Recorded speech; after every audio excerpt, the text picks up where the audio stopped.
বিশ্বভারতীর তালধ্বজ ও তাল গাছ সেলাইয়ের প্রসঙ্গে যে মন্তব্য করেছিলেন সেই টোটো চালককে আমরা খুঁজে পেয়েছি। বোলপুর নিউজ, আমরা সরাসরি কথা বলবো।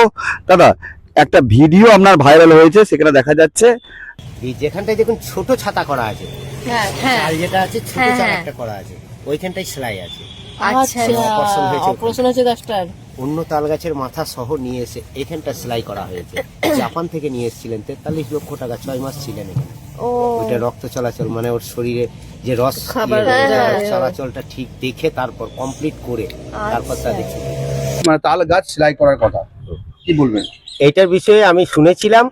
আমি তো লেখাপড়া করিনি বা জন্মগত থেকে পেশা আমার নয় যে গাইড করা। এবার শুনে কিছুটা বলেছিলাম, পরে চিন্তা করে দেখলাম এই জিনিসটা আমার অত্যন্তই ভুল হয়েছে বলা, বা এর জন্য আমি সবার কাছে, যাদের কাছে এই ভুল গাইড করা হয়েছে তার জন্য আমি ক্ষমা প্রাপ্ত। ভিডিও রেকর্ডিং কে করেছিল জানি না স্যার, এটা বাইরে থেকে এসেছিলেন এক দাদা। আমি পর্যটক ঘোরাচ্ছিলাম। হ্যাঁ, আমি ঘোরাচ্ছিলাম, তাদের মুহূর্তে এই ইয়েটা ভুলবশতটা হয়ে গেছে। এরকম ভুল ভ্রান্তি তো বলা উচিত নয়, তাই না? না, সেটা কখনোই না। ভুল তথ্য দিলে সবার মাঝে যাবে। হ্যাঁ হ্যাঁ হ্যাঁ, এটা ভুল, এই গাইডটা সম্পূর্ণই ভুল। এর জন্য কি করেন আপনি?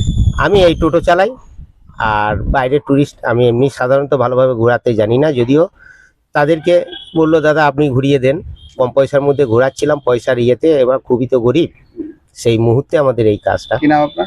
আমার নাম পূর্ণচন্দ্র সিংহ। পূর্ণচন্দ্র বাবু, তিনি কিন্তু তার যে ভুল হয়েছে সেই ভুল প্রসঙ্গে তিনি কিন্তু ক্ষমা চেয়ে নিলেন। তিনি বলছেন এই বিষয়টি তিনি অন্যান্য যারা বয়স্ক মানুষ রয়েছে তাদের মুখ দিয়ে শুনেছিলেন, তারপর থেকে তিনি বলছেন। এবং তিনি গাইড নয়, তিনি টোটো চালক। এবং যে মন্তব্য তিনি করেছিলেন, যে ভিডিও ভাইরাল হয়েছে, সেই প্রসঙ্গে তিনি সরাসরি ক্ষমা চেয়ে নিচ্ছেন। তিনি বলছেন যে আমার এটা ভুল হয়েছে, এই ধরনের ভুল আমি আর কোনোদিনই করব না। পাশে আরেকটা তাল গাছ আছে, গাছ ঘুরে চলে গেছে, দেখেছেন? হ্যাঁ, দুটো তাল গাছ। কতটা ইম্পর্টেন্ট জিনিস দেখুন। এই তাল গাছটার দাম মিনিমাম কত টাকা? 5,000 থেকে 7,000 বা 10,000।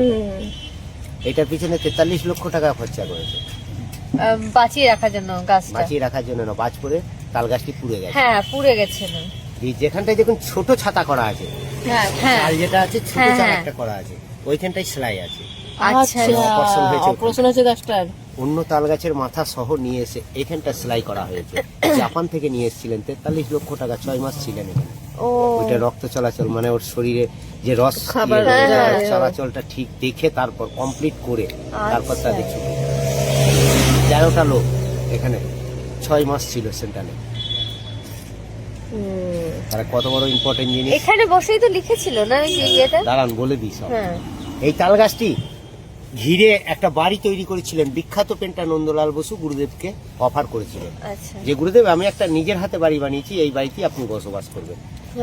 গুরুদেব যখন আসে তখন প্রথম দেখেই দেখে, বলছি বাবা এই তো মধ্যেখানে তাল গাছ। এই তাল গাছটিকে গুরুদেব কি ভাবলেন, ভারতের জাতীয় পতাকার সঙ্গে তুলনা করলেন। বলছে ভারতের জাতীয় পতাকা যেভাবে দাঁড়িয়ে থাকে তাল গাছটি সেইভাবে দাঁড়িয়ে আছে। তাই উনি কি করলেন, বাড়ির সম্মুখে দাঁড়িয়ে উনি ভারতের জাতীয় সঙ্গীত গাইলেন সর্বপ্রথম, জনগণ মন অধিনায়ক জয় হে ভারত ভাগ্য বিধাতা। তারপরে এই বাড়িটি বসবাস করলেন। এই বাড়িটি বসবাস করার মুহূর্তে উনি কি করলেন, মধ্যেখানে একটা তাল গাছ দেখেছেন বলে বিখ্যাত একটা কবিতা লিখলেন এই বাড়িতে বসে। যে কবিতাটা হচ্ছে, তাল গাছ এক পায়ে দাঁড়িয়ে সব গাছ ছাড়িয়ে উঁকি মারে আকাশ। তারপরে এই বাড়িটি খড়ের চাল মাটির বাড়ি, তাকে বলা হয় কুঠি বাড়ি, আগেই বলেছিলাম।